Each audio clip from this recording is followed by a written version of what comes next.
लुधियाना के सुनील और उसकी बीवी रीटा एक अच्छे और संपन्न परिवार से ताल्लुक रखते थे। एक दिन रीटा की भाभी उसके घर आती है। रीटा, तुझे तो पता है तेरा भाई कुछ नहीं करता, ऊपर से 2 बच्चों की जिम्मेदारी, बेटी भी बड़ी हो गई है। तू तो बुआ है, कुछ मदद कर सकती है तो कर देना। कहाँ पैसे हैं भाभी, बस समझ लो किसी तरह हम लोग भी दिन काट रहे हैं। 2 ही तो कार है और मेरी बेटी भी बड़ी हो रही है। अब उसके लिए कार लेनी है तो 10 लाख का खर्चा तो लग ही जाएगा। तभी वहाँ सुनील आ जाता है। अरे शशि, क्या है, तू हमेशा पैसों के लिए परेशान क्यों रहती है? वैसे क्या जरूरत थी बेटी की शादी इतने बड़े घर में तय करने की? अरे पैसे नहीं थे तो ऐसे ही कर देती कहीं शादी। इतने बड़े होटल में क्यों कर रही है शादी? लेकिन यहाँ तो मामला शादी का है, डेट तय है। दरअसल तेरे भतीजे के पीएफ के पैसे आने हैं, पर उसमें देर हो रही है। जैसे ही पैसे आ जाएंगे मैं तेरे अकाउंट में डलवा दूंगी। ठीक है, हम लोग सोचकर बताएंगे। तभी वहाँ भतीजा आ जाता है। फूफा जी, आप लोग ही मदद कर सकते हैं, वरना तो कैसे काम होगा समझ में ही नहीं आ रहा। मैं वादा करता हूँ जैसे ही पैसे आ जाएंगे मैं आप लोगों को वापस कर दूंगा। हाँ भाई, ठीक है। अब देख भाई, हमारे लड़के तो सारा दिन घर पर पड़े रहते हैं, ना कमाते हैं ना कुछ कमाने की इच्छा रखते हैं। लेकिन चल, ये ले, कितने पैसे चाहिए? जी 4 लाख रुपए। ठीक है, लेकिन पैसे ध्यान से वक्त पर वापस लौटा देना। सुनील मुसीबत के वक्त बीवी के भतीजे की मदद तो कर देता है, लेकिन उन लोगों के जाने के बाद देख ले रीटा, तेरे मायके वालों ने मांगा तो दे दिया, वरना इन लोगों का मुझे कोई भरोसा नहीं है। अरे क्यों भरोसा नहीं है? इससे पहले तो कभी इन लोगों ने आपसे मदद भी नहीं ली। हाँ, ली तो नहीं, लेकिन पैसे की किल्लत ही रहती है ना इन लोगों के पास। अरे ठीक है ना, नहीं लौटा पाए तो भतीजे के ससुराल से निकाल देंगे। सुना है बड़े घर में शादी हो रही है। सुनील और रीटा पैसे तो दे देते हैं, लेकिन अगले रोज ही। हाँ भाई साले साहब, क्या हाल है? ठीक हूँ जीजा जी।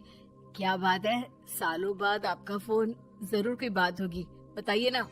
अरे वो तेरी बड़ी भाभी आई थी, बेटी की शादी कर रही है ना, तो पैसे लेने के लिए मैंने दे दिए 4 लाख।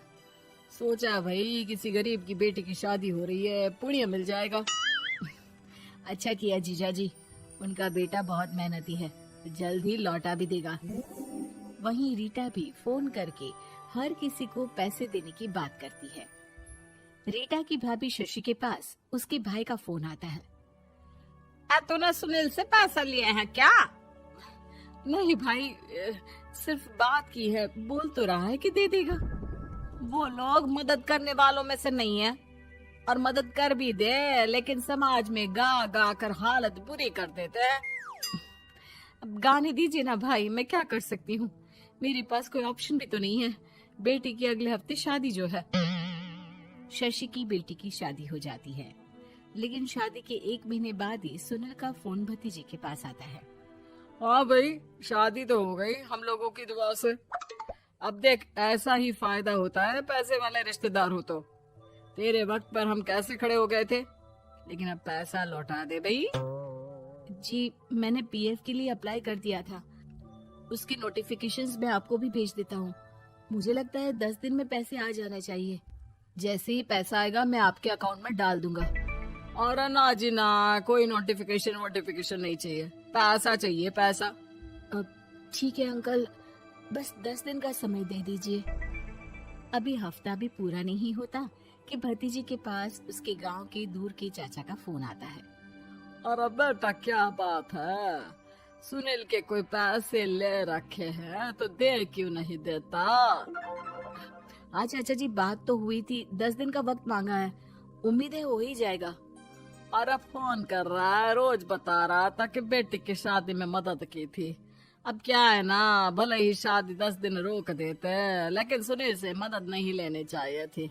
याद है ना, मधु की मदद करके कितना बदनाम कर दिया था उसने पूरे घर को सोसाइटी में। हाँ चाचा जी, मैं भी यही सोच रहा था कि उन लोगों से मदद नहीं लेनी चाहिए थी। कई लोगों के फोन आ चुके हैं। वहीं रीटा अपनी भाभी को फोन कर देती है।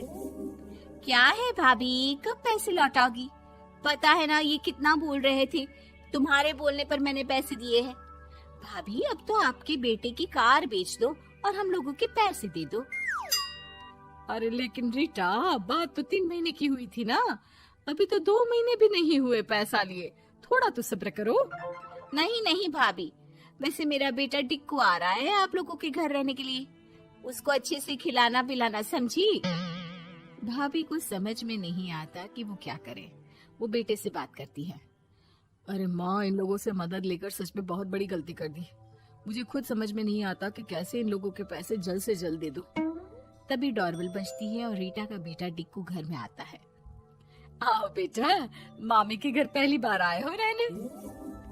आप पापा बोल रहे थे कि आप लोग पैसे का ब्याज तो दे नहीं पाओगे, तो तब तक मैं यहीं रह लूं।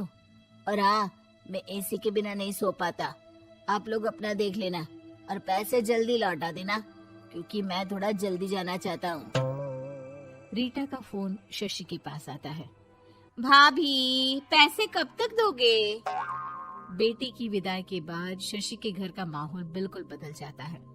वो हर वक्त बेटे से उसके पीएफ के पैसे पूछती, और पीएफ यानी कि सरकारी काम। आजकल में पूरा 1 महीना और बीत जाता है। भाभी, मैं और ये अमेरिका जा रहे हैं, घूमने के लिए पैसों की बहुत जरूरत है। रीटा, मैं पूरी कोशिश कर रही हूँ कि जल्द से जल्द पैसे का इंतजाम कर दूं, लेकिन पक्का नहीं बोल सकती। तभी सुनील का फोन भतीजे के पास आता है। देख माना 3 महीने की बात हुई थी पैसे लौटाने के लिए, लेकिन अभी मुझे पैसों की काफी जरूरत है। मैं अमेरिका जा रहा हूँ, तो पैसे मैंने किसी से ब्याज में पकड़ लिए हैं। तू हर महीने 4 लाख का 20,000 ब्याज डाल देना मेरे अकाउंट में।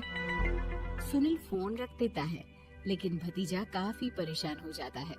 वो ऑफिस से शाम को घर आता है कि माँ पूछती है, क्या हुआ बेटा?